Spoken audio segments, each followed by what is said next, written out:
The nurse's words hit me like ice water. 3 days, she said, checking her clipboard. You've been here 3 days, Mrs. Collins. My son drugged me, stole my house, and left me here to rot. Now he's about to learn what happens when you corner a woman who taught high school for 40 years. Where are you watching from today? Drop your location in the comments below and hit that like and subscribe button. Let me take you back to how this nightmare began, because honey, you're going to want to know every twisted detail. I'm Margaret Collins, but everyone calls me Maggie, 65 years old, widow of 38 years, retired English teacher, and apparently the world's biggest fool. At least that's what I thought 3 days ago when I woke up in Riverside Psychiatric Facility wearing a hospital gown and wondering why my mouth tasted like chalk. The room was sterile white with bars on the windows, real bars, not the decorative kind you see on fancy houses, but the thick steel kind that scream, "You're not leaving anytime soon." My head felt like it was stuffed with cotton, and my hands shook when I tried to sit up. That's when Nurse Patricia walked in with her clipboard and her practiced smile. "Good morning, Margaret. How are we feeling today?" "We?" I wanted to ask. "Are you the one who feels like you've been hit by a truck?" "I need to call my son," I managed to croak out. "There's been a mistake." Patricia's smile faltered just a bit. "Your son is the one who brought you here, dear. He was very concerned about your episode." "Episodes? What episodes?" I'd been perfectly fine 3 days ago. I remember making dinner, watching the news, taking my evening walk around the neighborhood like I had every night for 30 years. The only episode I could remember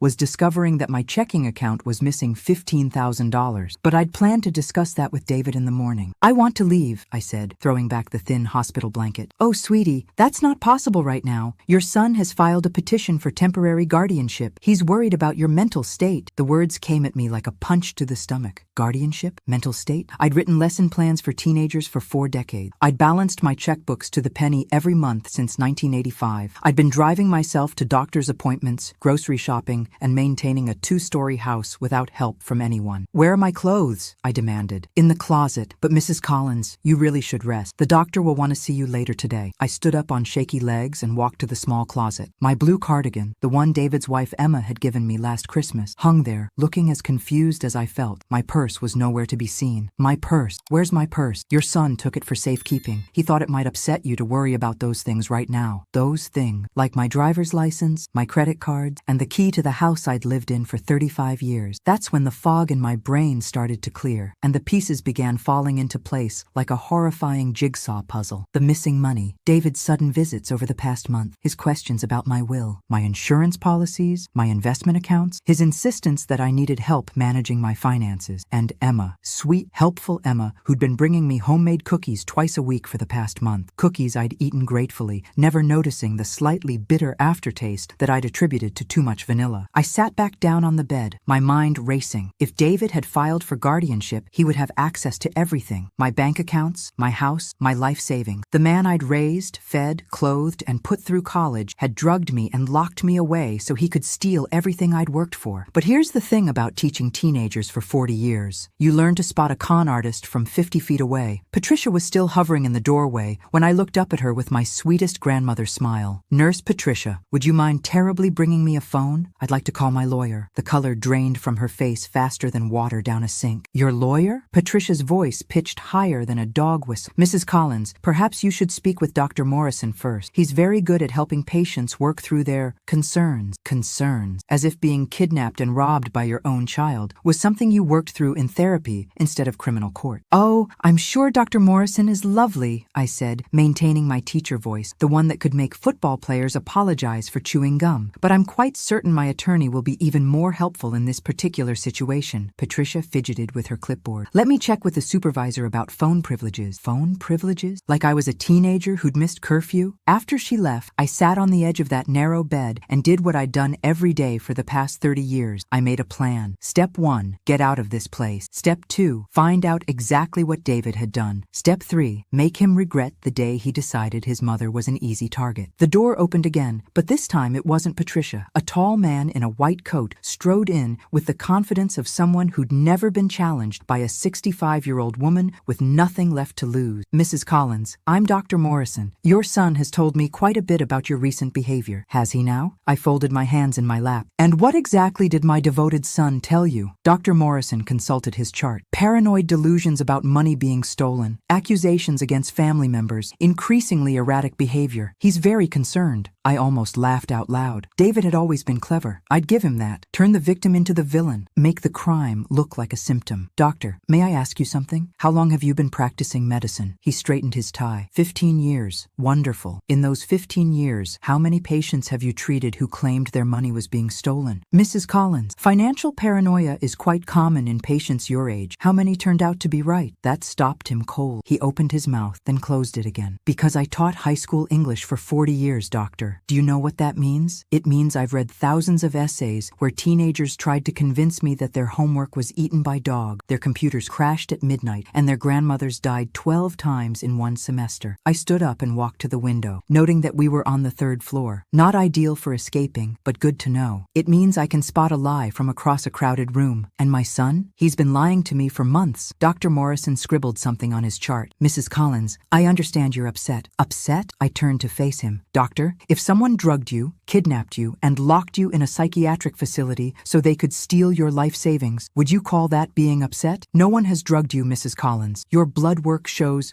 what? That I had a sleeping aid in my system? The kind that dissolves easily in cookie frosting? For the first time, Dr. Morrison looked uncertain. Your daughter-in-law, Emma, has been bringing me homemade cookies twice a week for a month. Sweet girl, terrible baker. The cookies always had this weird, bitter taste, but I ate them anyway because I didn't want to hurt her feeling. I smiled. Funny how good manners almost got me robbed. Doctor. Morrison was writing furiously now. Here's what I suggest, doctor. You run a proper toxicology screening on my blood. Not the standard panel you probably ran when I arrived, but a comprehensive one that looks for all the creative ways someone might dose a trusting old woman. I walked back to the bed and sat down, smoothing my hospital gown. And while we're waiting for those results, maybe you should ask yourself why a woman with no history of mental illness, no family history of dementia, and no previous episodes of paranoia would suddenly start having delusions at the exact same time her checking account started hemorrhaging money. The color was slowly draining from Dr. Morrison's face. Because if I were you, doctor, I'd be very careful about helping someone commit elder abuse. The state board tends to frown on that sort of thing. He cleared his throat. I'll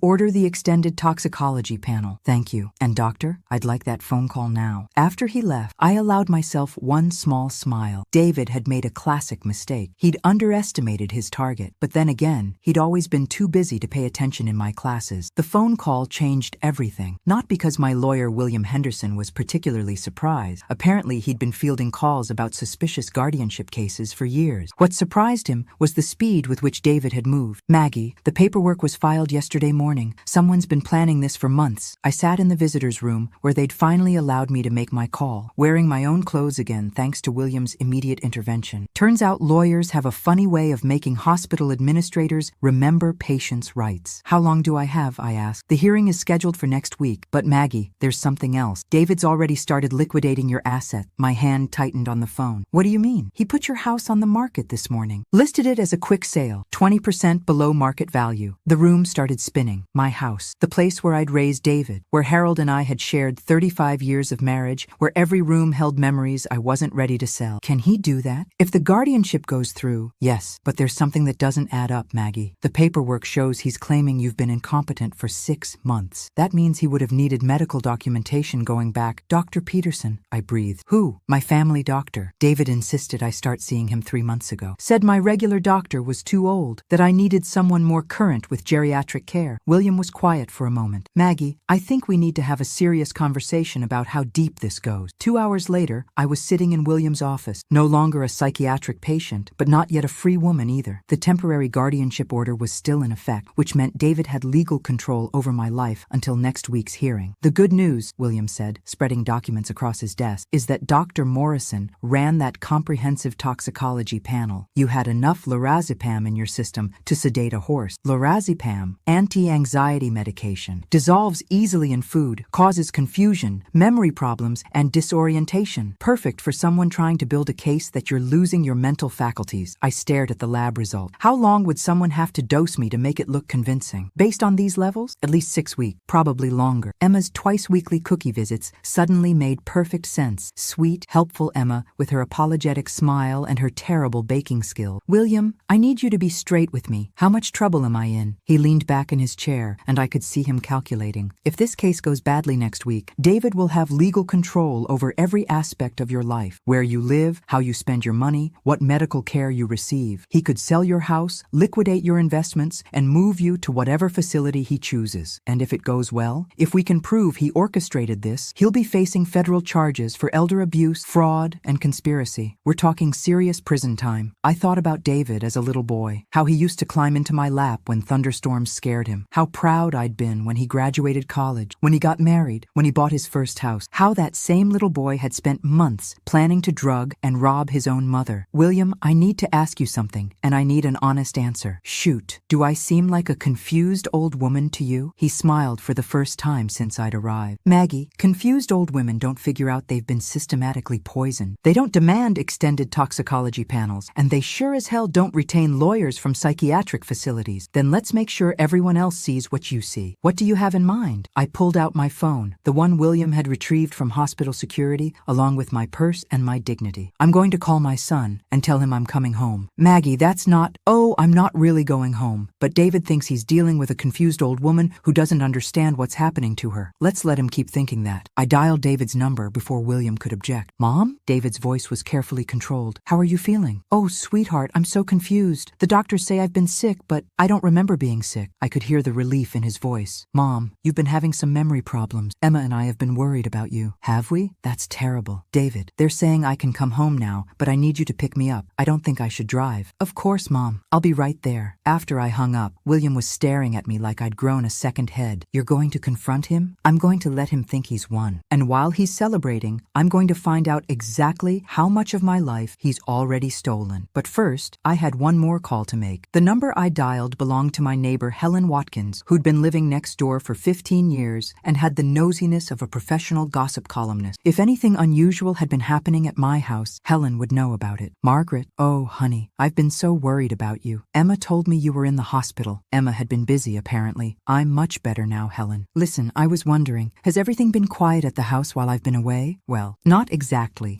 There have been so many people coming and going. Emma's been there every day, and yesterday there was a real estate agent taking photos. My stomach clenched. A real estate agent? Oh yes, lovely young woman with a measuring tape and one of those fancy cameras. She told me your family was helping you downsize. Said you'd decided the house was too much for you to manage alone. I gripped the phone tighter. Did Emma happen to mention where I'd be living instead? Some nice retirement community in Arizona, she said. Warmer weather, more activities for seniors. She made it sound wonderful. Arizona, of course. 3 states away from anyone who might ask inconvenient questions. Helen, this might sound strange, but have you noticed anything odd about Emma lately? Or David? There was a pause. Well, now that you mention it, Emma did seem nervous yesterday. She was loading boxes into her car from your house, and when I asked if she needed help, she nearly jumped out of her skin. Boxes. My belongings were already being packed up and distributed. What kind of boxes? Hard to say from this distance, but they looked heavy. Maybe books? You always did have all those books. My books. 40 years of collecting first editions. Signed copies, literature textbooks I'd used for decades, each one carefully chosen, lovingly maintained, irreplaceable. Helen, I need to ask you a favor. Could you keep an eye on the house for me? Maybe take note of anyone who comes and goes? Of course, dear. Though I have to say, Emma mentioned you might be confused when you got home. Said the doctors were concerned about your memory. The setup was even more thorough than I'd imagined. Emma had been preparing the neighbors for my confused behavior, making sure that if I tried to tell anyone what was really happening, they'd already been conditioned to dismiss it as the ramblings of a sick old woman. I'll keep that in mind. Thank you, Helen. I hung up just as David walked into the hospital lobby. He looked tired, stressed, but when he saw me, his face transformed into an expression of concerned love that would have won him an Oscar. Mom, you look so much better. I let him hug me, fighting the urge to push him away. His embrace felt like a snake coiling around its prey. I feel better, sweetheart, though I have to admit, everything's been so confusing lately. That's what the doctors said. They think you might be more comfortable in a place with more support. Oh, David, I just want to go home. I miss my house. Something flickered across his face. Guilt, maybe, or calculation. We'll figure all that out, Mom. For now, let's just focus on getting you settled. During the car ride home, David kept up a steady stream of gentle conversation designed to reinforce the narrative that I was fragile and confused. He asked if I remembered taking my medications, whether I'd been eating regularly, if I was having trouble sleeping. Each question was a test, and I failed them all beautifully. I don't really remember, I said to each one. Watching watching his shoulders relax incrementally. When we pulled into my driveway, I gasped. There was a for sale sign on my front lawn, bright red letters announcing that my life was being auctioned off to the highest bidder. David, why is there a sign on our lawn? Mom, we talked about this. Remember? You said the house was getting too big for you. I pressed my fingers to my temples, playing the confused old woman perfectly. Did I?